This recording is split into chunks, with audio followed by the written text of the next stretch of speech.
मला असं वाटतं की कुठलंही हेल्दी नातं ज्याला आपण म्हणतो त्याचा बेसिस इज ओपन कम्युनिटी. पण म्हणजे की relationship is actually something which will allow you to deal with all of these things.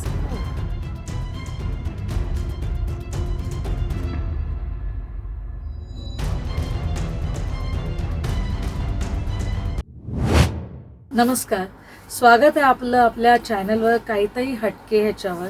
आज आपण खरंच काहीतरी हटके गप्पा मारणार आहोत आणि त्या हटके गप्पा आहेत एक वेगळ्या विषयावर आणि त्या वेगळ्या व्यक्तींचं नाव आहे वेदवती परांजपे मॅम, ज्या ॲक्च्युली ठाण्याच्या जोशी बेडेकर कॉलेजला प्रोफेसर ॲसोसिएट प्रोफेसर आहेत, HOD आहेत त्या. आणि त्या म्हणजे वेगळं स्वतःचं त्यांचं असं एक काउन्सिलिंग पण त्या करतात, म्हणजे ज्याला आपण सायकॉलॉजिस्ट म्हणतो, त्या सायकॉलॉजिस्ट आहेत आणि त्यांच्याकडे काउन्सिलिंगसाठी पण आपण जाऊ शकतो. तर आज आपण त्यांच्यावर मनमोकळ्या वेगळ्या वेगळ्या पैलूंवर गप्पा मारणार आहोत. स्पेशली नक्कीच ट्यून राहा, कारण त्याच्यामध्ये आपण आपली जी आत्ताची मुलं आहेत, जेन X ज्याला आपण म्हणतो किंवा जेन Z ज्यांना आपण म्हणतो, त्यांच्याबद्दल खूप छान अशा गप्पा मारलेल्या आहेत, आपल्या रिलेशनशिपबद्दल गप्पा मारलेल्या आहेत. तर नक्कीच आपण हे बघूया आणि चला तर भेटूया आपण वेदवती मॅम यांना. नमस्कार मॅम. नमस्कार. मॅम, आजच्या काळात आपण जे बघतो की रिलेशनशिप्स, फायनान्शियल इश्यूज, स्ट्रेस आणि आता वर्क फ्रॉम होम असेल किंवा मुलांचं एक हे असेल, तर ह्या सगळ्यामध्ये रिलेशनशिप कसं काय लोक मॅनेज करतात किंवा काय दिसतं तुम्हाला? तुम्ही जे मुद्दे म्हणालात ते एकदम रेलेवंट आहेत, कारण मला असं वाटतं की आपल्या सगळ्यांचाच स्ट्रेस खूप वाढला आहे आणि जे कपल्स पेरेंट्स आहेत त्यांच्यावर तर अजून बऱ्याच ॲडिशनल जबाबदाऱ्या असतात मुलांच्या, फायनान्शियल स्ट्रेस आणि all of that is very correct. मी थोडं असं म्हणेन पण म्हणजे की relationship is actually something which will allow you to deal with all of these things. म्हणजे हां, कारण म्हणजे रिलेशनशिप तुमची सेफ प्लेस आहे. If you have a very healthy relationship with your partner, तर तिथे म्हणजे ती अशी एक जागा आहे की जिथे तुम्ही परत येऊ शकता. किती तुम्हाला स्ट्रेस असला तरी तिथे तुम्ही आल्यावरती तुम्हाला बरं वाटेल, तुम्हाला सुरक्षित वाटेल, तुम्हाला छान वाटेल. सो म्हणजे रिलेशनशिप म्हणजे असं अजून एक या सगळ्या स्ट्रेसबरोबर अजून एक करण्याचं काम नाही आहे किंवा मॅनेज करण्याची गोष्ट मला वाटतं नाही आहे. But rather it is something which enhances your quality of life किंवा युअर इमोशनल हेल्थ.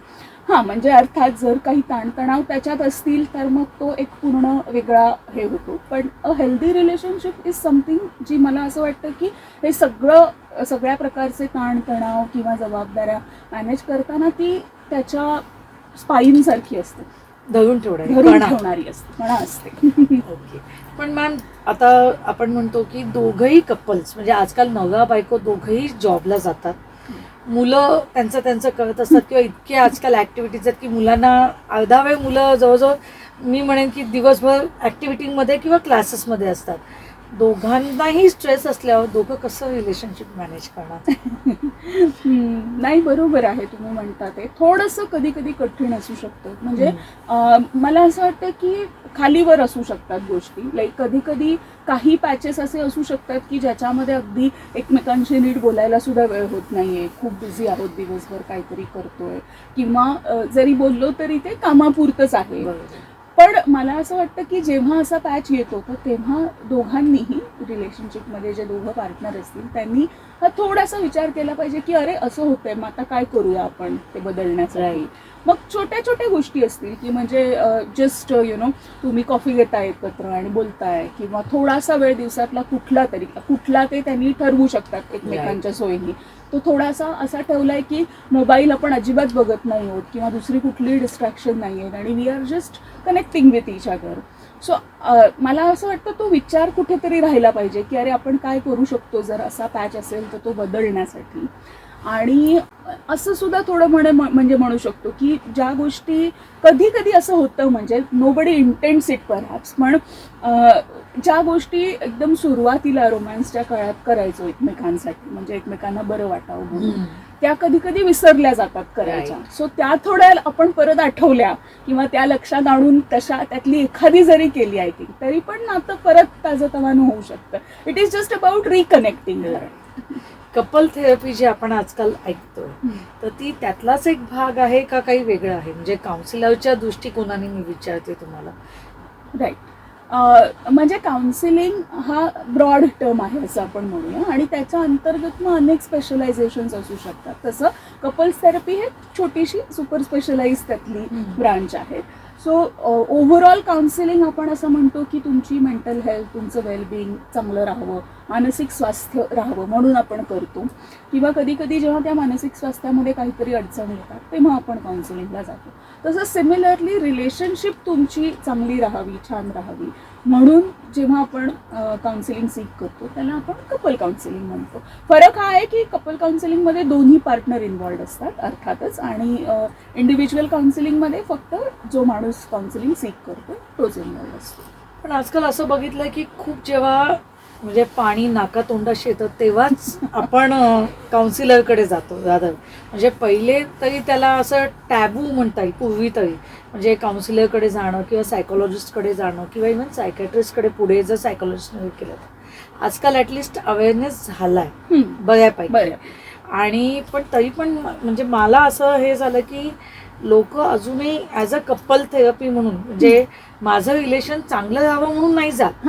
जेव्हा त्याला काहीतरी कुठे मला वाटलंय की प्रॉब्लेम आहे किंवा तेव्हा जातात. तर हे कसं तुम्ही बघता आणि त्याच्यामध्ये तुम्ही ॲज अ वेदवती म्हणून तुम्ही कसं त्याला हँडल करता? मला असं वाटतं की फार वेदवती आणि काउन्सिलर याच्यात फार फरक नाहीये. It's the same person at the end of the day. बरोबर आहे तुम्ही म्हणता ते की अगदी जेव्हा आपण प्रॉब्लेम येतो, किंवा मी तर असं म्हणेन म्हणजे की प्रॉब्लेम सुद्धा अगदी अनमॅनेजेबल होतो, तेव्हा मग आपण विचार करतो की काउन्सिलिंगसाठी जाऊया. तर थोडा तो आपल्या समाजातच अजूनही तिथे म्हणजे असा एक अशी एक धारणा आहे ना की म्हणजे जेव्हा काहीतरी बिनसलं तेव्हाच आपल्याला ही मदत घ्यायची गरज असू शकते, नॉट अदरवाईज. ओके. सो म्हणजे थोडं कसं की तुम्ही स्पेशलिस्ट डॉक्टरकडे तेव्हाच जाल जेव्हा तुम्हाला तसा स्पेसिफिक काही खूप प्रॉब्लेम असेल. पण थोडा आता हळूहळू हा विचार होतोय म्हणजे सगळीकडे की आपण वेलबिंगसाठी पण जाऊया काउन्सिलरकडे. तसं मला वाटतं की ओव्हर द टाईम अजून थोड्या वर्षांमध्ये असं सुद्धा होईल की couples are still thinking about की आपल्या नात्यामध्ये अजून काही आपल्याला चांगलं कसं करता येईल, नात्याचं स्वास्थ्य कसं टिकवता येईल याच्यासाठी आपण जाऊया थेरपीसाठी. Of course it's a long way, आणि बऱ्याच गोष्टी म्हणजे अशा आहेत की ज्या इंटरव्हीन करतात कधी कधी. म्हणजे आता फॉर एक्झाम्पल मला नेहमी म्हणजे मुलांना पण उदाहरण देते शिकवताना स्टुडंट्सना की फॅमिली मॅनमधला तो जो खूप फेमस सीन आहे, ते दोघं जातात कपल काउन्सिलिंगसाठी आणि then how they are how that psychologist state, आणि of course it's very funny, humorous आहे तो सीन. पण ॲट द सेम टाईम म्हणजे त्याच्यामधनं एक खूप असा एक मेसेज थोडासा असा क्रिएट होतो, नाही म्हटलं तरी, की अरे बापरे, म्हणजे हे अशा प्रकारचे पर्सनल एकदम प्रश्न, अल्ट्रा पर्सनल प्रश्न विचारले जाणार का आम्हाला, आणि मग अरे किती ह्युमिलिएटिंग होईल आम्हाला हे. तर मग अशा सिच्युएशनमध्ये आपण जायचं की नाही, मग नकोच त्याच्यापेक्षा, असा एक कुठेतरी दृष्टिकोन. आणि ऑब्व्हियस आहे म्हणजे ते तसं लोकांना वाटलं तर I can totally understand their frame. तर अशा गोष्टी थोड्या इंटरव्हीन करतात. पण मी असं म्हणेन तरी पण आपण सोसायटी म्हणून बरंच पुढे आलो या बाबतीत. जे 10 वर्षापूर्वी 20 वर्षापूर्वी जो स्टिग्मा होता तो बऱ्यापैकी कमी होतोय. थोडंसं प्री मॅरेज काउन्सिलिंग सारखं सुद्धा म्हणजे बऱ्यापैकी लोक कन्सिडर करतात आजकाल, असंही दिसतं. म्हणजे बिफोर यू ॲक्च्युली कमिट और before you enter in a relationship, तर त्याच्यासाठी मग तुम्ही काय आधी प्रिपेअर केलं पाहिजे स्वतःला, अशा प्रकारचं थोडंसं counselling. So I think it's a hopeful situation. May be अजून पुढे मी म्हटलं तसं बदलेल काळानुसार. आजकालच्या जगात खूप आपण स्ट्रेस पण बघतोय आणि जेनझी एक बघतोय जे आत्ताचं चालू आहे. जे तुम्ही पण आता तुमच्या कॉलेजमध्ये बघत असाल तर तुम्हाला काय फरक जाणवतो आणि ह्यांना कसं मॅनेज करायचं? कारण ह्यांना मॅनेज करणं खूपच मला म्हणजे खूप असं अवघड दिसतं. म्हणजे आपल्या वेळेला जी पॅरेंटिंग होती आणि आत्ताच्या पॅरेंटिंगमध्ये पण फरक आलाय. त्यामुळे तर तुमच्याकडे असे कोणी पॅरेंट्स किंवा कपल्स येतात का जे हे सगळ्यामध्ये आहेत आणि त्याचं काही छान अशा एकदम तुम्ही किस्से किंवा एक्झाम्पल्स सांगाल का? हां, म्हणजे मी थोडं असं म्हणेन की ॲज अ टीचर म्हणून मी जेव्हा असते ना, तर तिथे असे रादर जास्त मला पेरेंट्स किंवा असे भेटतात than in the counselling setup. कारण जेनझी बरोबर तर मी सततच इंटरॅक्ट करत असते रोजच्या बेसिसवरती. मी जेवढं बघितलंय ना मॅडम, जेनझी इज म्हणजे आपण बरंच ऑफकोर्स सोशल मीडियावरती खूप जोक्स होतात त्याच्यावरती किंवा कंप्लेंट्स असतात Yes. लोकांच्या. I tell you very honestly, it's a very enthusiastic lot of people. Okay. आणि त्यांना खूप सारी इन्फॉर्मेशन आहे, कारण त्यांच्याकडे सोर्सेस आहेत इन्फॉर्मेशनचे.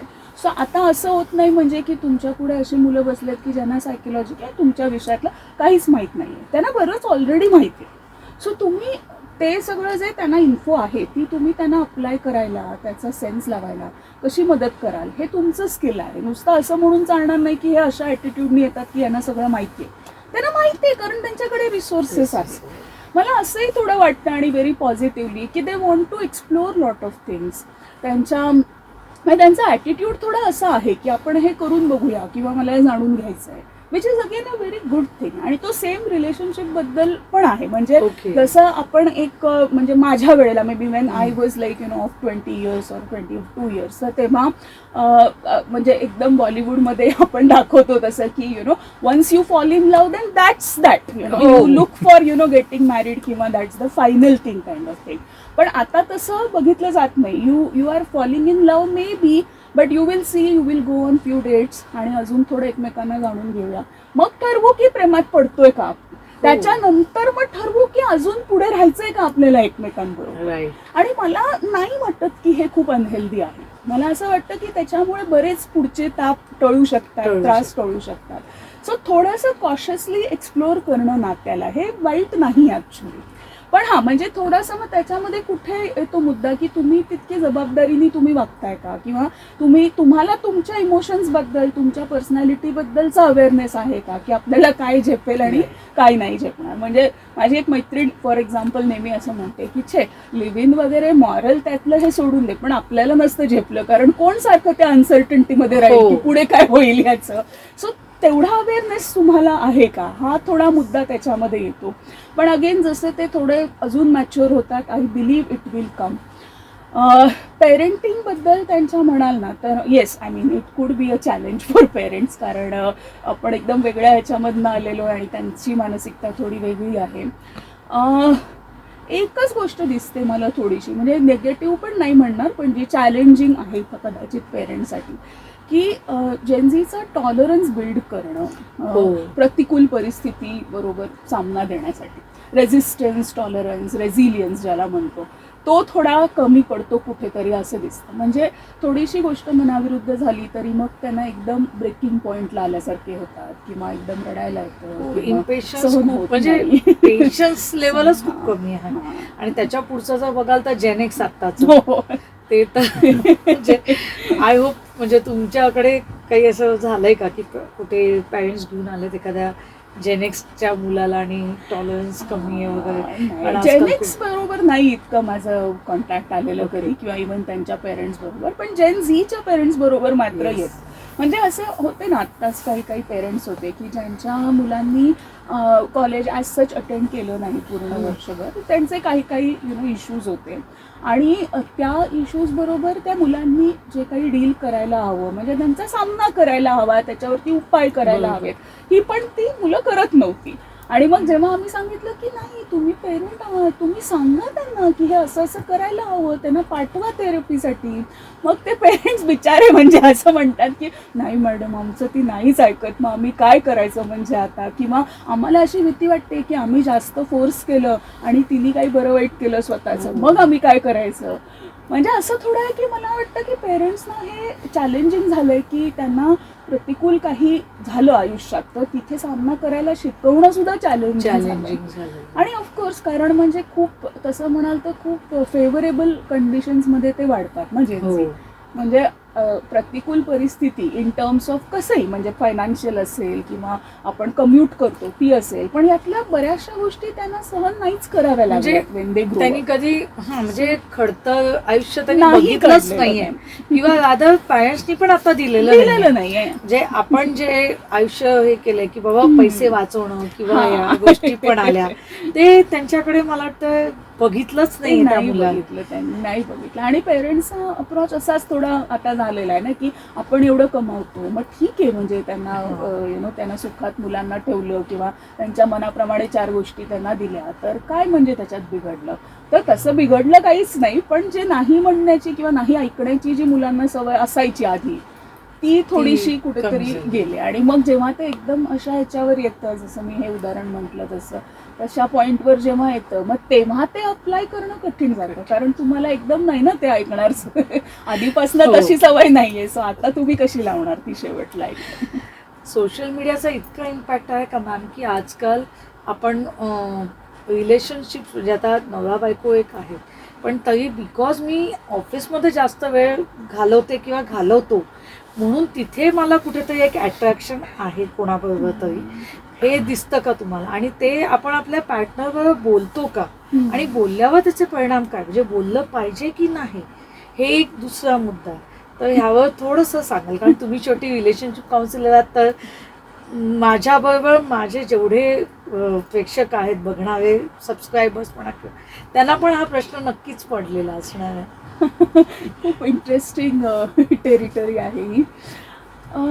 टू बिगिन विथ मला असं वाटतं की कुठलंही हेल्दी नातं ज्याला आपण म्हणतो त्याचा बेसिस इज ओपन कम्युनिकेशन. म्हणजे at least one of the basis की तुम्ही जेव्हा मनमोकळेपणाने एकमेकांशी बोलू शकता, जेव्हा तिथे असा फिल्टर लावायला लागत नाही की मी हे बोललं तर चालेल का, किंवा मी हे एक्सप्रेस केलं तर काय होईल त्याचे परिणाम, असा फिल्टर लावायला लागत नाही, ते नातं हेल्दी असं मी मानते. तर मग तशा हिशोबाने म्हणाल तर बऱ्याच गोष्टी शेअर आपण जनरली मग करतच असतो जेव्हा आपलं तसा डायलॉग आपल्यामध्ये असतो. तसा अट्रॅक्शन वाटणं फॉर डिफरंट रिझन्स मला नाही वाटत की खूप त्याच्यामध्ये अननॅचरल काही आहे. फ्लिटिंग अट्रॅक्शन्स वाटणं is a very normal thing, very common thing. पण हे जरुरी नाही की प्रत्येक अट्रॅक्शनवरती मी ॲक्ट केलं पाहिजे. सो तो माझा चॉईस आहे जेव्हा मी असं ठरवते तेव्हा. सो एखादा माणूस आवडणं हे नॉर्मल आहे, हे नॅचरल आहे. पण प्रत्येक आवडलेल्या माणसाबरोबर काही मी अफेअर करायला हवं असं नाही, प्रत्येक आवडलेल्या माणसाबरोबर मी काहीतरी कनेक्शन जोडायला हवं असंही नाही, कारण तो चॉईसचा मॅटर होतो. मग मी चूज करते की I will go ahead in this relationship. So त्यामधला डिस्टन्स जो आहे तो कळायला हवा. आणि कधी कधी असंही दिसू किंवा रादर बऱ्याचदा म्हणजे मला असं वाटतं की जे चीटिंग आपण ज्याला म्हणतो रिलेशनशिपमध्ये, तर ते व्हॅक्यूममध्ये होत नाही ना, म्हणजे असं अचानक झालं असं नाही होत. म्हणजे किती आपल्याला जरी आपल्या मूवीजने असं दाखवलं तरी पण ते तसं नाही होत. त्याच्यासाठी म्हणजे तुमचं रिलेशनशिप म्हणजे विथ युअर पार्टनर डेफिनेटली तिथे काहीतरी बिनसलेलं ऑलरेडी आहे, आणि काहीतरी चुकतंय, काहीतरी गडबड होते, काहीतरी डिसएग्रीमेंट्स आहेत, काहीतरी खुपतंय, आणि ज्याचा तुम्ही इलाज अजून केलेला नाही, तो इलाज केला तर कदाचित मग it will be automatically solve. पण ते बऱ्याचदा असं होतं की त्याच्यापेक्षा तिसऱ्या माणसावर फोकस करणं सोपं आहे असं वाटतं. म्हणजे कपलमध्ये आपण जे बघतो की कधी कधी खूपच म्हणजे कमिटेड असले तरी त्याच्यामध्ये पण काही रेड फ्लॅग्स असतात, तर ते कसे ओळखायचे की बाबा माझा पार्टनर किंवा नवरा किंवा बायको एक कोणते खरंच चीट करतंय, आणि चिटिंगचे प्रकार काय असू शकतात? म्हणजे जस्ट गप्पा मारणं हे पण चिटिंगमध्ये येतं का, की त्याच्यामुळे अट्रॅक्शन होऊ शकतं, किंवा जस्ट मला माझ्या पार्टनरवर बोलता येत नाही नीट, म्हणून मला कुठेतरी एक मित्र किंवा मैत्रीण आहे ज्याच्यावर मी बोलतोय, आणि इज इट कन्सिडर्ड चिटिंग? जेनझीनी आपल्याला ज्या काही छान छान टर्म्स दिलेल्या आहेत इन्स्टानी आणि जेनझीनी, त्याच्यामध्ये मायक्रो चिटिंग अशी एक टर्म आहे. सो तुम्ही जे म्हणताय म्हणजे की नुसत्या गप्पा मारणं म्हणजे मग चिटिंग समजायचं का? कारण त्याच्यापूर्वी अशी डेफिनेशन होती की चिटिंग म्हणजे तुम्ही ऍक्च्युली दुसऱ्या कोणाबरोबर तरी रिलेशनशिपमध्येच आहात, तेव्हा आपण कन्सिडर करायचो की ते चिटिंग आहे. पण मग रिलेशनशिप ॲज सच नाही आहे, पण तुम्ही नुसतंच म्हणताय तसं चॅट करताय किंवा असं, तर ते मायक्रो चिटिंग या कॅटेगरीत. सो म्हणजे नाही म्हटलं तरी कुठेतरी त्याच्यामध्ये बिट्रेयल हा प्रकार आहे असं. आणि चिटिंग आपला पार्टनर करतोय की नाही त्याच्यापेक्षा मी असं म्हणेन थोडं की आपलं नातं आपल्या पार्टनर बरोबर डिटिरिओरेट होतंय का याचा अंदाज डेफिनेटली येतो आपल्याला. सो ते नातं कसं आहे हे थोडं तपासून प्रत्येकानेच बघायला पाहिजे, दोन्ही पार्टनरनी बघायला पाहिजे. मी असं म्हणत नाही आहे, कारण जनरली असं होत नाही म्हटलं ना की म्हणजे सडनली काहीतरी झालं आणि यू स्टार्टेड चीट, म्हणजे सडनली रँडमली झालं असं नाही होत. तर त्याच्यामागे बरीच पार्श्वभूमी असू शकते, बऱ्याच दिवसांचा, बऱ्याच वर्षांचा मे बी राहिलेल्या गोष्टी, साचलेल्या गोष्टी, किंवा राग असू शकतो, हर्ट असू शकतं, दुखावलेलं मन असू शकतं. सो या सगळ्या गोष्टी ॲड्रेस करण्याचे मार्ग आधी शोधायला हवे.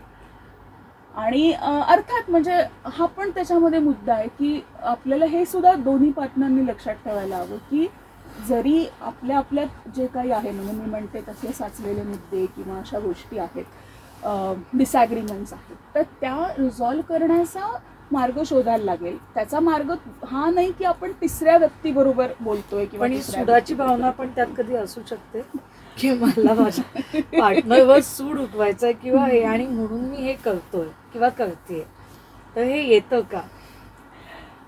असू शकते, कारण आपण म्हणजे आपण human beings are capable of all the emotions that are there. पण मग परत मी असं म्हणजे I will come back to की हेल्दी रिलेशनशिप कशाला म्हणावं. तर ज्या रिलेशनशिपमध्ये तुम्हाला असं वाटतंय की माझ्या पार्टनरवरती सूड घेण्यासाठी आता मी काहीतरी करणार, can you call it a healthy relationship? No. So तिथे मला वाटतं परत हा प्रश्न आपल्या मनात यायला पाहिजे की ज्या अगदी बेसिक गोष्टी आपण म्हणतो की नात्यात असल्या पाहिजेत, म्हणजे याच्यामध्ये खूप महत्त्वाची गोष्ट आहे की विश्वास, trust, respect for each other. So या होत आहेत का पूर्ण कुठेतरी की तिथे म्हणजे खूपच तिथेच कुठेतरी रप्चर झालेलं आहे, तिथेच फाटलंय कुठेतरी जोरदार. आणि मग तसं असेल तर मग तो गज किंवा ते म्हणजे नीट राहिलेलं नाहीये आता. पण कपल्सनी हे करणं गरजेचं आहे की मुलांना एक दिवस बाजूला ठेवून, म्हणजे जसं आपण इंटरनेटवर पण बघतो की बरेच आजकाल रील्स येतात जे कपल म्हणजे हे असं करणं म्हणजे तुमचा पार्टनर नार्सिसिस्ट आहे, तुमचा पार्टनर हे असे पण त्याला टॅग्स आलेले आहेत आता. सो हे खरंच गरजेचं असतं का की मी हे वाचून एखाद वेळेला म्हणजे एकदा काहीतरी झालंय भांडणामध्ये आणि मग ते सगळे मी पॉइंट्स वाचून असं ठरवते की नाही माझा पार्टनर या कॅटेगरीत बसतो, तर हे होतं का? होतं, कारण म्हणजे काय होतं आता की सायकोलॉजी हा म्हणजे काय म्हणू, त्याच्या अशा रँडम किंवा असे पीसेस त्यातले काढून त्याच्यावरती रील्स बनवली जातात किंवा करझल बनवली जातात. सो त्याच्यामुळे पॉप सायकोलॉजी ज्याला म्हणतात की ज्याच्यामध्ये नुसत्याच टर्म्स आहेत अनेक. सो नार्सिसिस्टिक असणं ही खूप त्याच्यामधली फेमस टर्म आहे. सो तुम्ही तेवढंच नॉलेज तिथे अप्लाय करताय, त्याच्या पलीकडे तुम्हाला माहित नाहीये काही नार्सिसिस्टिक डिसऑर्डर बद्दल, आणि मग तेवढं वाचून तुम्ही त्याच्याशी काहीतरी रिलेट करून तुम्ही त्याच्या पुढे जाऊन त्याला लेबल देताय बेसिकली. म्हणजे मी असं नाही म्हणणार की नार्सिसिस्टिक ट्रेट नसतीलच कोणामध्ये, पण थोडं we have to be careful before labelling. म्हणजे त्याच्यासाठी maybe you should consult somebody, you should consult a psychologist, आणि मग खरोखर तुम्हाला त्याच्यामध्ये त्रास होतोय का. म्हणजे नुसतंच माझा पार्टनर माझ्याबरोबर डिसएग्री करतोय किंवा काही गोष्टीमध्ये तिने किंवा त्यांनी स्वतःच्या काही स्पेसला प्रेफरन्स दिला म्हणून तो नार्सिसिस्टिक होत नाही. Narcissism is far bigger term than that. Narcissism is काय की somebody who is not concern at all about anybody else's wellbeing. तुमचं सगळं तुमच्या स्वतःवरच फोकस आहे. सो ही खूप मोठी डिसऑर्डर आहे आणि त्याच्यात अजून बरीच सिम्पटम्स येतील जर आपण म्हणजे असं अॅनलाइज करायचं ठरवलं तर. पण आता थोडं असं झालं की आपण पॉप सायकोलॉजी शिकतो आणि त्यातल्या टर्म्स एकदम लूजली वापरल्या जातात. सो ते थोडंसं डेंजरस आहे ऍक्च्युली. जेनझी मध्ये पण बऱ्याच टर्म्स यूज होत आहेत आजकाल. हो, म्हणजे आई बाबांना चल ब्रो म्हणण्यापासून ते म्हणजे मला वाटतं जसं काय सनसेट रिलेशनशिप का असं पण आलेलं आहे. तर ह्या टर्म्स आणि कसं तुम्ही म्हणजे तुमच्यावर असं काही झालंय का की म्हणजे तुम्हाला पण चुकून कोणीतरी यो ब्रो म्हणून चल ब्रो म्हणालेलं आहे, प्रोफेसरना जो आदर पाहिजे तो सोडून म्हणजे ब्रो नाही अजून म्हणाले सुदैवादी. पण तसा मेसेज मला बरीच मुलं असे माझे करतात, हे मॅम, आणि मला असं होतं हे मॅम असं नाही बोलत आपण प्रोफेसर्सना. पण ते कंडिशनिंग कुठेतरी आमचं पण आहे ना असं, की मॅडमशी म्हणजे जेव्हा आम्ही आमच्या प्रोफेसरशी बोलायचो तेव्हा फारच म्हणजे की गुड मॉर्निंग मॅडम आणि मग असं आपण सगळं हे करतो. पण ते त्यांची भाषा जेनझीची किंवा त्यांचा थोडा रिलेट करण्याची जी पद्धत आहे ती थोडी इन्फॉर्मल आहे असं म्हणेन मी. पण अगेन म्हणजे डझंट मीन की ती वाईट आहे. थोडंसं जास्त कॅज्युअल रिलेशनशिप असलं पेरेंट्स बरोबर किंवा थोडंसं बरोबरीच्या नात्याने आपण जरी बोललो पेरेंट्स बरोबर किंवा इव्हन प्रोफेसर बरोबर, मला त्यात फार ऑब्जेक्शनेबल नाही वाटत काही. थोडासा धक्का बसतो कधीतरी की अरे असं बोलताय ते. पण ॲज आय सेड की आपल्याला म्हणजे आम्हाला पण त्याची सवय तशी नाहीये, तर ते मी रोज शिकत असते त्यांच्याकडनं नवीन. आणि टर्म्सबद्दल तुम्ही जे म्हणताय तर त्यातल्या बऱ्याचशा टर्म मी मुलांकडूनच शिकलेले आहे, कारण मला सुद्धा त्या अदरवाईज त्या माहीत असण्याचा प्रश्न येत नाही. सो कधीतरी माझी एक क्लायंट होती म्हणजे अशी 20-21 वर्षाची असेल ती तेव्हा, तर तिने मला असं बोलता बोलता सांगितलेलं की मी त्याच्याबरोबर सिच्युएशनशिपमध्ये होते आणि मी म्हटलं थांब सिच्युएशनशिप म्हणजे काय.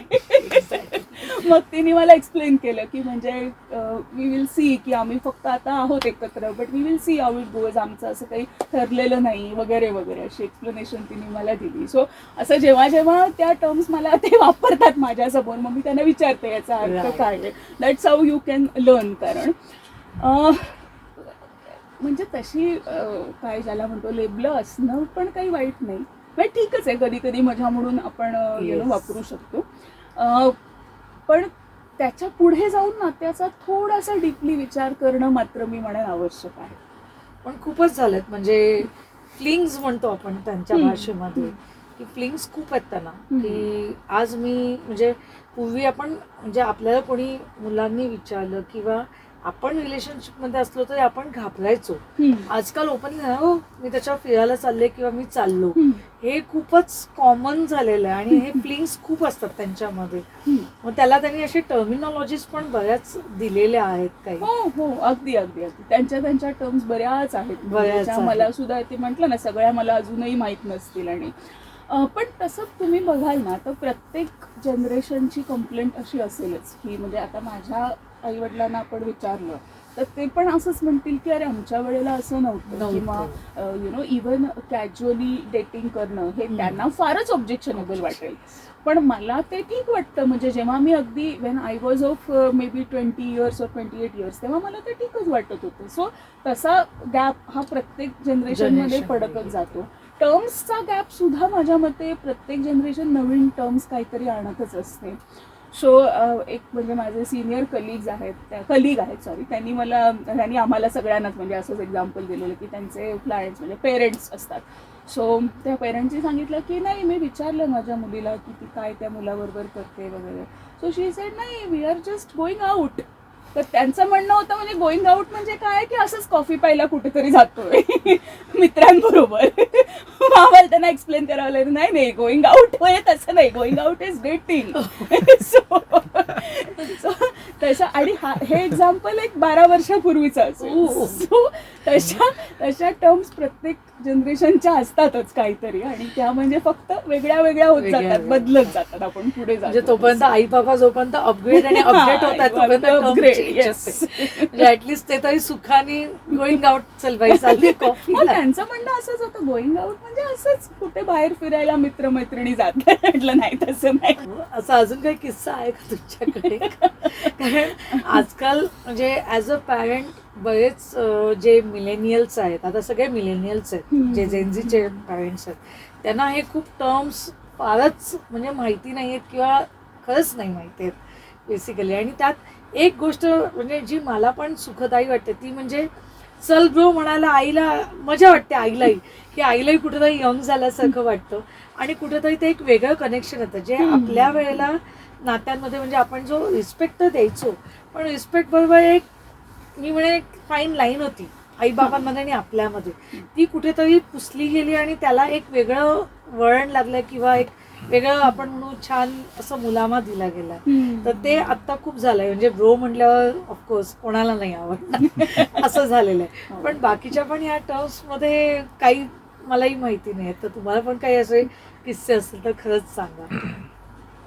बाउंड्रीज पेरेंट्सना किंवा टीचर्सना पण फॉर दॅट मॅटर एस्टॅब्लिश करणं थोडं कठीण होत चाललंय. तुम्ही जे Right. म्हणता ते की म्हणजे नाती जशी इन्फॉर्मल होत गेली आता तुम्ही म्हणता जसं की आईला आपण म्हणतो चल किंवा असं, तर म्हणजे आपली नाती इन्फॉर्मल अजून होत गेली, which is not necessarily bad.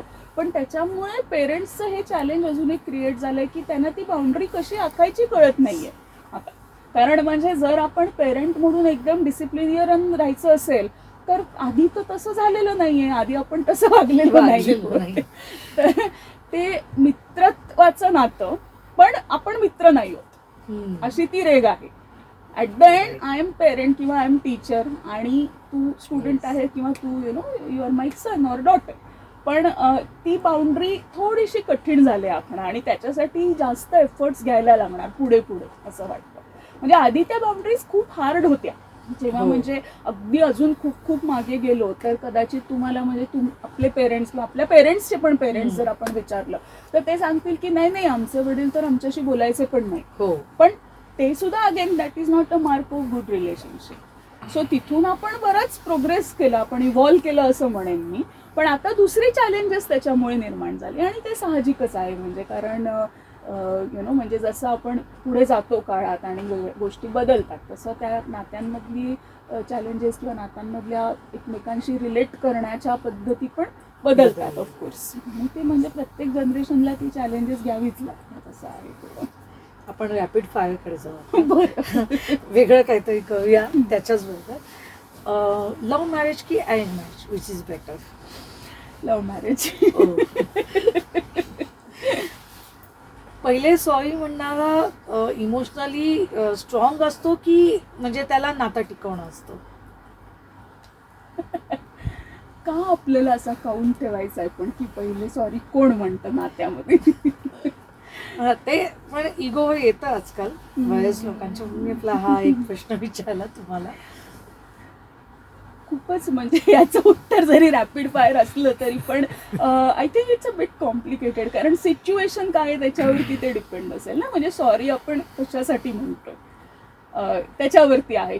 कोण म्हणतंय यापेक्षा मी म्हणेन की कशासाठी आपण सॉरी म्हणतोय आणि त्या सॉरी म्हणण्यामागे रिलेशनशिप मला परत टिकवायचंय, चांगलं करायचंय अशी भावना असणं जास्त महत्वाचं आहे दॅन एनिथिंग एल्स.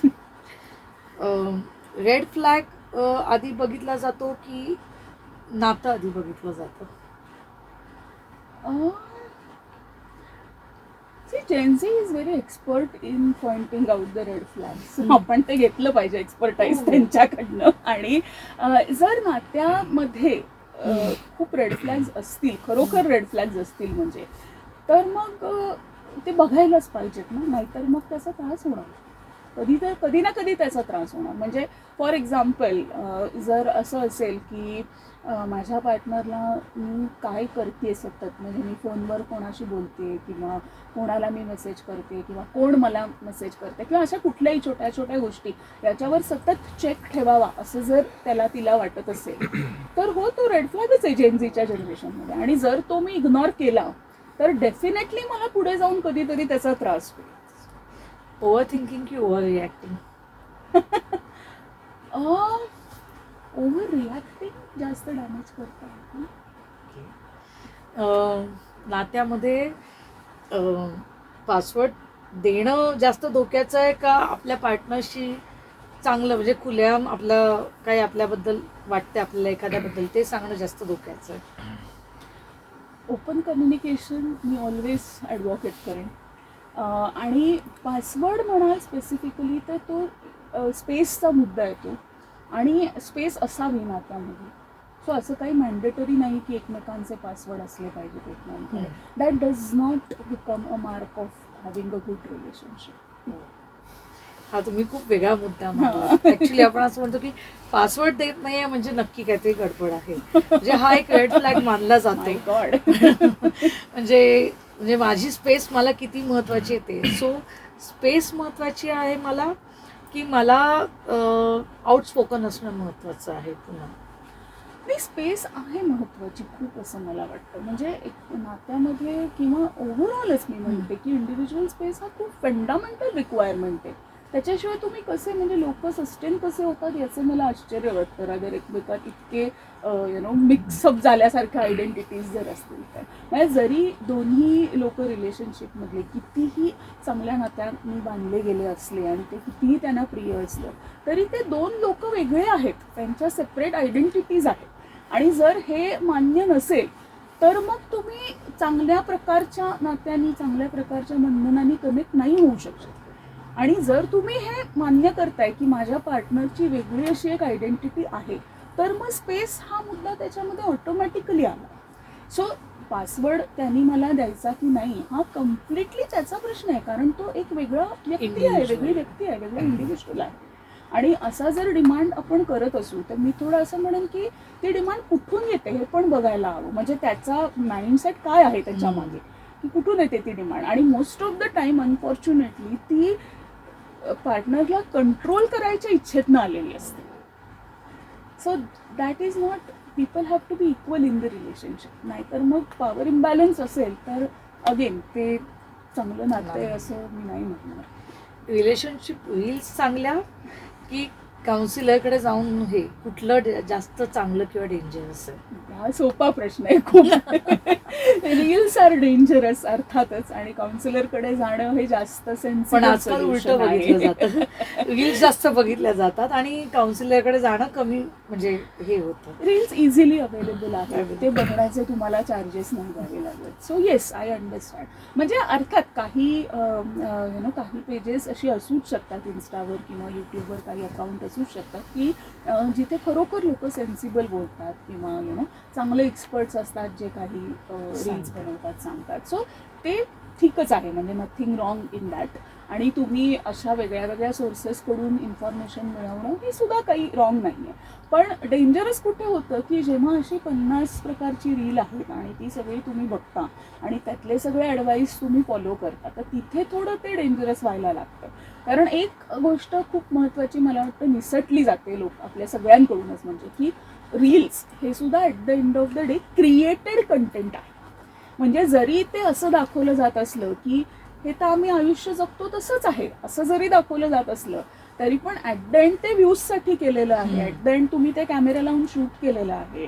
कदाचित त्यातनं तुम्हाला फॉलोअर्स मिळत आहेत, त्यातनं तुम्हाला कोलॅब्स मिळत आहेत. सो हे क्रिएटेड आहे, लोकांसाठी तयार केलेलं क्रिएटेड कंटेंट आहे. It's like watching a serial, only तुम्ही विसरलाय की ती सिरियल आहे, पूर्वी ते लक्षात असायचं. सो त्यामुळे ते डेंजरस होतं की ती लाईनच नाही आहे. आपल्याला असं वाटतं की असंच आयुष्य लोक जगतात, म्हणजे सारखे लोक फिरायलाच जातात, फॉरेनलाच जातात, गाड्याच घेतात विकत, असं आपल्याला वाटतं त्याच्यातनं. सो हे नॉर्मल आहे असं वाटतं आणि ते नॉट नेसेसरीली ते तुमच्यासाठी नॉर्मल आहे. सो ते डिस्टिंक्शन विसरलं जातं, म्हणून मला वाटतं रील्स आणि त्यातले ॲडवाइसेस कुड बी डेंजरस. मुलांना मारणं जास्त म्हणजे डेंजरस आहे की समजावणं? कारण आजकाल रील्स त्यावर पण खूप झालेलं आहे की मुलांना मारायचंच नाही अजिबात. म्हणजे आपल्या वेळेला ही एकच थेरपी होती आईकडे किंवा बाबांकडे की एक फटका दिला की मुलं गप्प, आणि आता पूर्ण उलट झालंय. तर ते कुठलं डेंजरस आणि का? नाही, मी एकदम या बाबतीत एकदम म्हणजे ज्याला म्हणतो एकदम एक्स्ट्रीमला आहे की मला फिजिकल डिसिप्लिन हा मला कुठल्याही प्रकारचा मान्य नाही.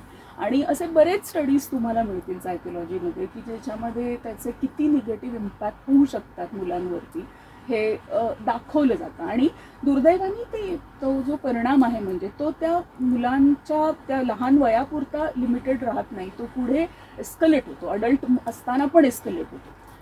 म्हणजे एक खूप इंटरेस्टिंग किस्सा आहे थोडंसं, म्हणजे असेच एक माझ्याकडे क्लायंट आलेले, मध्यमवयीन गृहस्थ होते ते. आणि म्हणजे त्यांचं सगळं लाईफ तसं म्हणाल तर सेट होतं. लाईक त्यांचा जॉब होता चांगला, बायको होती, मुलगी होती. आणि त्यांनी मला सांगितलं, आणि ते नंतर दिसून पण आलं त्यांच्या बायकोला जेव्हा भेटले, ते वर व्हेरी सपोर्टिव्ह. जे काही त्यांना करायचे दे वर व्हेरी सपोर्टिव्ह. बायकोला माहीत होतं की थेरपीला जात आहेत, she had no issue, very supportive environment आणि एव्हरीथिंग. आणि ते का आलेले पण थेरपीसाठी की त्यांचं असं म्हणणं होतं की मला असं वाटतं माझ्या आयुष्यात काहीच नाही. आणि म्हणजे तो प्रश्न आहे की सगळं चांगलं असताना तुम्हाला असं का वाटतं, ही पोकळी का का आहे पोकळी. सो जेव्हा मी ते एक्सप्लोअर करत गेले अजून तर मग बऱ्याच वेळाने त्यांनी त्यांच्या लहानपणाबद्दल थोडंसं मला सांगायला सुरुवात केली. आणि बाकी काही दिसत नव्हतं, म्हणजे बाकी सगळं आयुष्य छान चाललंय असं जे दिसत होतं. म्हणून मग मी अजून त्यांना प्रश्न विचारायला सुरुवात केली. सो कुठेतरी ते असं दिसून येत होतं की लहानपणी फिजिकल पनिशमेंट नव्हती, पण खूप सारी कंपॅरिझन होती त्यांच्या लहान भावाबरोबर. आणि लहान भाऊ अकॅडमिकली खूप ब्रिलियंट होता, म्हणजे ऑलवेज ज्यांना पहिला रँक मिळतो किंवा अशा कॅटेगरीमध्ये. आणि त्या मानाने हे जे माझे क्लायंट होते ते ॲव्हरेज होते, म्हणजे ही वूड ऑलवेज पास वगैरे, पण देन खूप चांगले मार्क नाहीत किंवा खूप असं ब्राईट ज्याला आपण म्हणतो तसं ब्राईट स्टुडंट नाही. त्याच्यामुळे त्यांना आईबाबांकडून व्हॅलिडेशन हे कधी मिळालेलंच नाही, किंवा आईबाबांनी असं कधी म्हटलंच नाही की अरे यु नो तू पण खूप छान करतोयस किंवा तू खूप प्रयत्न केलेस, मला माहिती आहे, यातलं काहीच नाही. आणि त्याच्यामुळे आत्ता जे काही त्यांना म्हणजे जे काही त्यांच्या आयुष्यात आहे जॉब वगैरे, ते त्यांना असं वाटतं की हे तर ॲव्हरेजच आहे, मी काहीच नाही कमवलं. सो आणि हे तर आपण फक्त म्हणतोय की इमोशनल व्हॅलिडेशन न मिळाले, आणि फिजिकल पनिशमेंटचे जे इम्पॅक्ट आहेत ते अजून जास्त गहिरे आहेत. म्हणजे जे आपल्याला वाटतं की अरे म्हणजे एकदा तो फटका दिला की मुलाला कळतं की हे करायचं नाही किंवा हे रॉंग आहे, पण नॉट नेसेसरी. कदाचित त्या फटक्याचे इम्पॅक्ट तो मुलगा सतत कॅरी करेल त्याच्या आयुष्यात. So physical punishment is a complete no no. म्हणजे ॲज अ पेरेंट मी हे समजू शकते की ॲज अ पेरेंट लोकांना फ्रस्ट्रेशन होत असेल कधी कधी, विच इज नॉर्मल. मुलांना सतत समजावता येत नाही किंवा समजावलं तरी ते ऐकत नाही, तसं फ्रस्ट्रेशन होणं, चिडचिड होणं, ओव्हरवेल्म होणं, ह्या सगळ्या नॅचरल भावना आहेत. पण मग आता जेव्हा तुम्ही पेरेंटिंग चूज करताय तेव्हा तुम्हाला त्या भावनांशी डील कसं करायचं हे शिकावं लागेल. त्याच्यासाठी मदत घ्या, मी असं म्हणत नाही की you have to deal with it alone आणि deal with it kind of. तुम्ही मदत घ्या, तुम्ही सपोर्ट ग्रुप जॉईन करा, तुम्ही कन्सल्ट करा सायकोलॉजिस्टना, पण तुमचं फ्रस्ट्रेशन मुलांवरती मारून काढणं is not a solution of anything. पण आजकाल असं पण बघितलं की मुलं खूप हायपर ॲक्टिव्ह किड्स जन्माला येत आहेत. म्हणजे पूर्वी असं व्हायचं की मुलगा मस्ती करतो हे आहे, पण मी जेव्हा इंटरॅक्ट करते बऱ्याच लोकांवर, बिकॉज मलाही थोडं नॉलेज हवं असतं म्हणा किंवा जे काय आहे त्याच्यामुळे, तर मला असं लक्षात येतं की पॅरेंट्स म्हणतात अरे मुलगा, ती मुलं बाजूला राहते, ती मुलगी माझी एवढी मस्ती करते की मुलांना मागे पाडेल. तर हे जे झालंय हे कशामुळे झालं आणि त्यांना मॅनेज करणं मुश्किल आहे. म्हणजे ही जेनेक्स जी म्हणते ती तर इतकी हायपर ॲक्टिव्ह किड्स, म्हणजे मला वाटतं 100 निदान 90 किंवा 80 किड्स तरी हायपर ॲक्टिव्हच असतात. म्हणजे इतकी एनर्जी आणि इतकं हे आहे त्यांच्यामध्ये, आणि नॉलेज बेसिकली बिकॉज ऑफ ए, म्हणजे कुठलाही तुम्ही फोन जरी दिलात ते 5 मिनिटात ते सगळं खटखट करते. तर ह्याला काय आहे हे, कारण आईबाबा म्हणतात की मागायचं नाही, पण यांना सांभाळायचं कसं, हा खूप मोठा हे झालेला ते आहे. खूप एनर्जेटिक आहेत मुलं, तर ती एनर्जी कशी तुम्हाला चॅनलाइज करता येईल हे थोडं बघावं लागेल. आणि त्याच्या पलीकडे जाऊन जर हायपर ॲक्टिव्ह असतील मुलं, तर कदाचित ADHD सारखी गोष्ट असू शकते, ज्याला आपण attention deficit hyper activity disorder म्हणतो. तर त्यासाठी स्क्रीनिंग तुम्हाला करावं लागेल. आणि स्क्रीन्सचा खूप त्याच्यामध्ये मोठा भाग आहे. म्हणजे ते आम्ही म्हणजे काही वर्षापूर्वीपर्यंत माझे स्टुडंट्स पण मला असं सांगायचे, म्हणजे की मॅडम आम्ही जेव्हा जेवायचो नाही तेव्हा आम्हाला असं सांगितलं जायचं की अरे म्हणजे बघ तो बघ काऊ आला किंवा असं, आणि बघ तो घेऊन गेला, बघ तो बघ कसा खातोय पोळी, आणि मग आता तू नाही खाते वगैरे असं दाखवून आम्हाला बरवलं जायचं अगदी लहान असताना. पण आता असं होतं की आमचे लहान भाचे वगैरे आम्ही जेव्हा बघतो भाचे किंवा असं, तर त्यांना तर स्क्रीन दिला जातो की हा व्हिडिओ बघ आणि खा बाबा, म्हणजे काय ते आता नाही खाते. सो तसं ते स्क्रीन्स खूप लहानपणापासून एक्सपोज होत आहेत मुलं. आणि स्क्रीनवरती काय बघतात मुलं जनरली, सतत हलती चित्र आहेत त्याच्यावरती, व्हिडिओज बघतो किंवा रील्स बघतो, सो सतत स्क्रोल होणारे आणि हलती चित्र आहेत. तर त्याच्यामुळे डेफिनेटली इम्पॅक्ट होऊ शकतो तुमच्या ब्रेनच्या फंक्शनिंगवर. आणि लहान मुलांचं तर सगळंच अजून घडणीमध्ये आहे, प्रोसेसमध्ये आहे. सो त्याच्यामुळे स्क्रीनचा म्हणजे खूप मोठा त्याच्यामध्ये प्रॉब्लेम क्रिएट करण्यामध्ये सहभाग आहे. म्हणजे आय एम नॉट इम्प्लाइंग की ADHD सारखी गंभीर डिसऑर्डर एखाद्याला फक्त स्क्रीन्समुळे होते असं म्हणणं म्हणजे खूपच वरवरचं विधान होईल. पण ओव्हरऑल मुलांचं लक्ष न लागणं किंवा सतत त्यांना ते अशा स्टेटमध्ये हायपर ॲक्टिव्ह स्टेटमध्ये वाटणं, त्याच्यामध्ये मात्र स्क्रीनचा सहभाग असू शकतो. तुम्ही ॲज अ काउन्सिलर कुठल्या गोष्टींवर जास्त भर देता किंवा काउन्सिलिंग करता? ओके, म्हणजे ॲज अ काउन्सिलर म्हणून प्रॅक्टिस करताना माझा भर हा मी असं म्हणेन थोडी अशी एक स्पेस क्रिएट करणं की ज्याच्यामध्ये लोकांना सुरक्षित वाटतंय किंवा ते मनमोकळेपणाने एक्सप्रेस करू शकतात आणि स्वतःच ते एक्सप्लोअर करू शकतात की आपल्याला काय खुपतंय आणि त्याच्यावर इलाज काय करायचा असं. म्हणजे of course with me, but then I am more like a facilitator आणि मी ती स्पेस क्रिएट व्हावी याच्यावर माझा जास्त फोकस असतो किंवा नॉन जजमेंटल असणं याच्यावर फोकस असतो बऱ्याचदा. त्यांची दुःख, त्यांच्या वेदना समजून घेणं हा एक त्याच्यामधला मेजर पार्ट आहे अर्थातच. आणि कुठल्या मुद्द्यांवरती मी जनरली काउन्सिलिंग करते असं म्हणाल तर त्याच्यामध्ये मग बऱ्याच गोष्टी आहेत. म्हणजे टिपिकली अडल्टची स्ट्रगल्स जी त्यांच्या करिअरबद्दल असू शकतात, फायनान्सेसबद्दल असू शकतात, नात्यांबद्दल असू शकतात.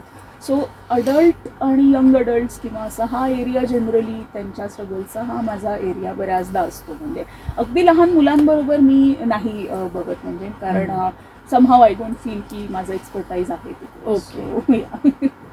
मॅम, तुम्ही आज इथे आलात आणि आपल्यावर मनमोकळ्या गप्पा मारल्यात आणि बऱ्याच गोष्टींवर आपण आज म्हणजे बऱ्याच गोष्टींचे पैलू आपण बघितले वेगळ्या प्रकारे तुमच्या दृष्टीने.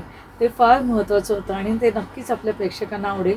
आणि आल्याबद्दल खरोखरच मनपूर्वक आभार तुमचे. Thank you so much. मला पण खूप मजा आली आणि hopefully we will meet again. Thank you.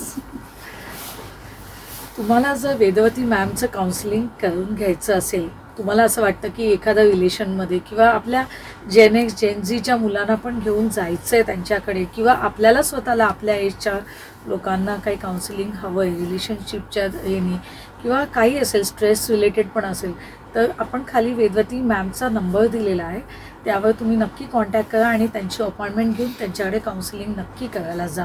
ही मी तुम्हाला खरंच रिक्वेस्ट करते. थँक्यू.